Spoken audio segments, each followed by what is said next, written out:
Nigerian Association of Road Transport Owners, NATO, Yusuf Lawal Othman. Yusuf Lawal Othman, thank you very much for having this conversation with us. My pleasure. Thank you. It's my pleasure. Thank you. All right, then. Bikio, let's move straight to our next conversation because of our time. One of the surest signs of economic recovery is when citizens can afford food and energy without constant worry. A recent report says Nigeria's headline inflation rate has cropped to 20.12% in August, marking a slowdown from 21.88% recorded in July. Now, the fall came after the Minister of Finance and Coordinating Minister of the Economy, Wale Edun, ordered the immediate suspension of the collection of 4% fee on board FOB charge recently levied by the Nigerian Customs Service on all imported goods. Edun noted that the FOB charge posed serious challenges to trade facilitation, environment and economic stability. All right, BK, let's look at this thing. Good news, inflation is declining. But let's look at the factors that actually brought about this decline. What's driving the decline in inflation, recently released by the National Bureau of Statistics? Yes, it's the food inflation has always impacted significantly on the overall figures. Okay.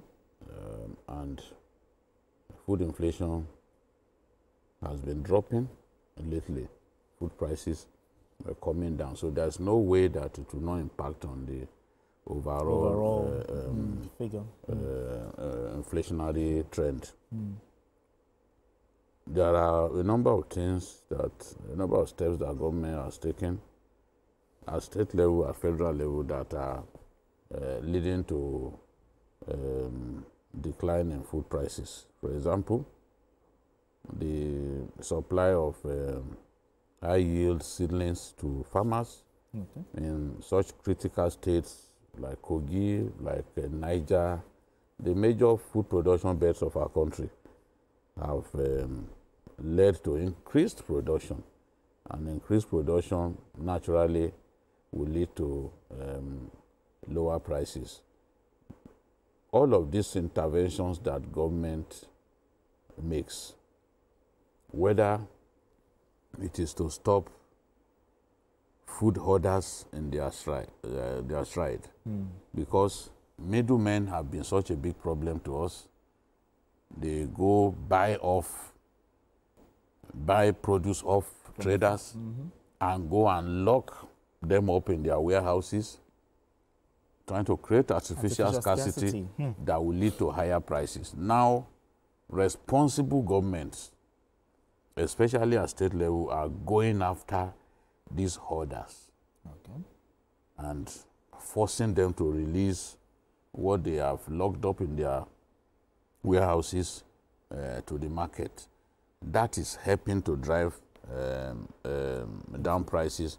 That is helping to stabilize supply, and that is bringing relief to our people. I'm confident that things will continue. Usually during the rainy season, tomato prices usually hit the roof.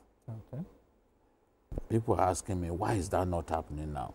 Yeah, it's a surprise. It's a surprise to people. Many people bought plenty of soybeans, expecting that, as is always the case, as is the tradition, it will go sky high much later. They are disappointed. They are having to sell what they had locked up in their warehouses. They are having to sell them at lower the prices that they bought the produce.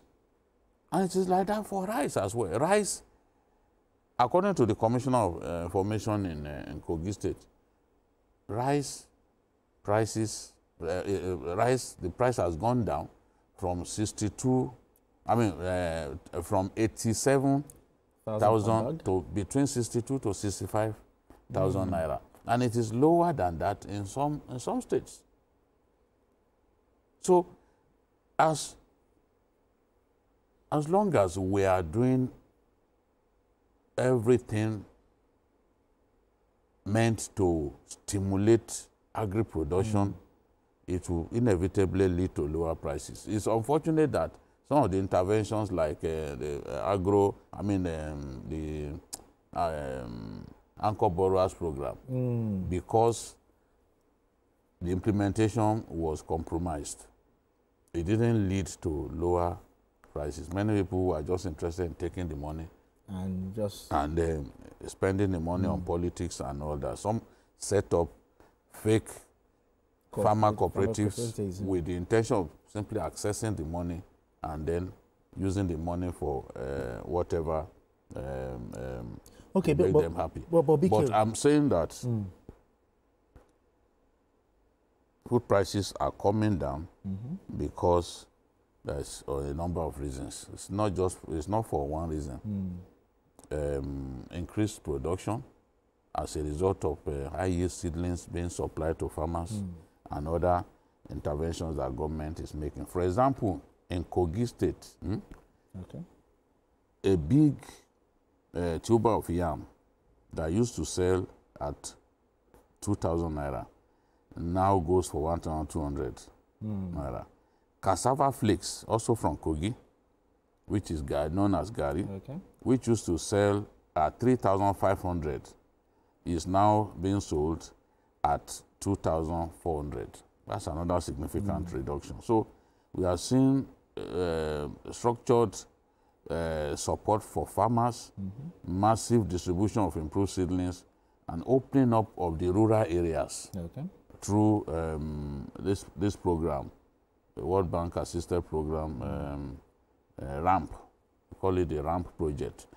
You have seen the governor of Ekiti doing so much in that area. Rural roads, especially in the food production belts. They are constructing rural roads so that farmers can easily move produce. You know, because yes, they can move produce to the markets as a result of good roads. Yes.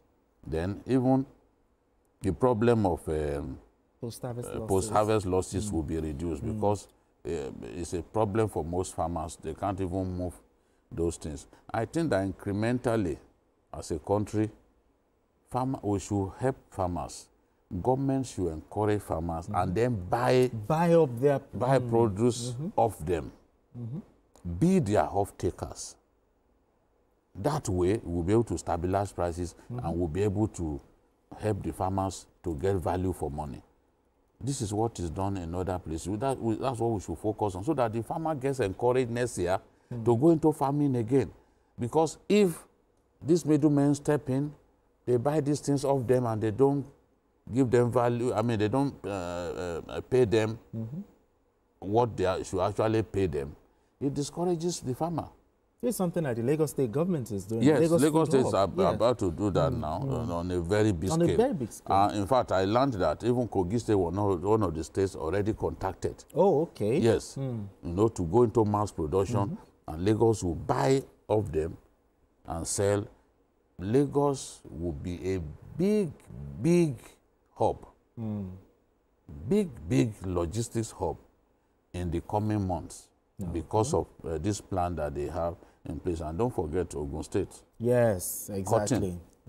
Because of the new... the cotton. So they too would have to incentivize farmers to do a lot of planting of cotton in the northern states of our country. So I'm happy that the inflationary figures coming down gradually. I'm happy that stockpilers of foodstuffs, whom I would describe as economic saboteurs, they are paying for their sins now, because with these prices coming down, we are not saying everything is coming down. When some people want to talk now, they will point at egg.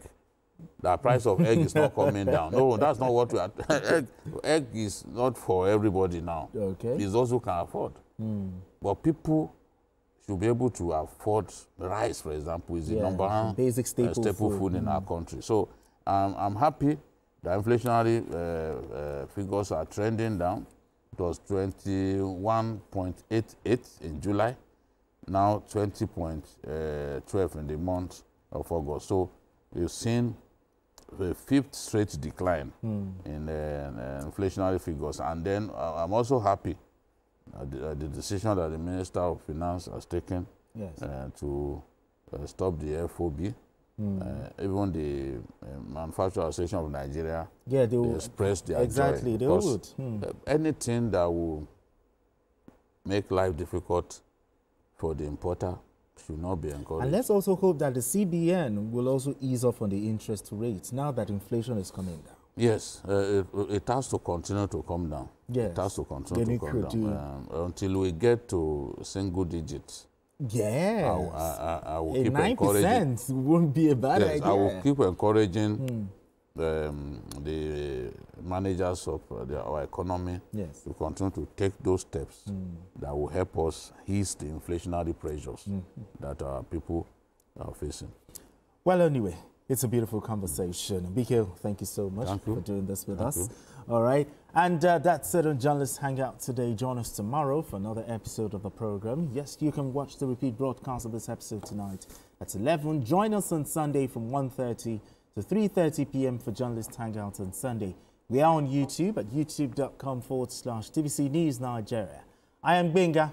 Bye for now, and God bless Nigeria.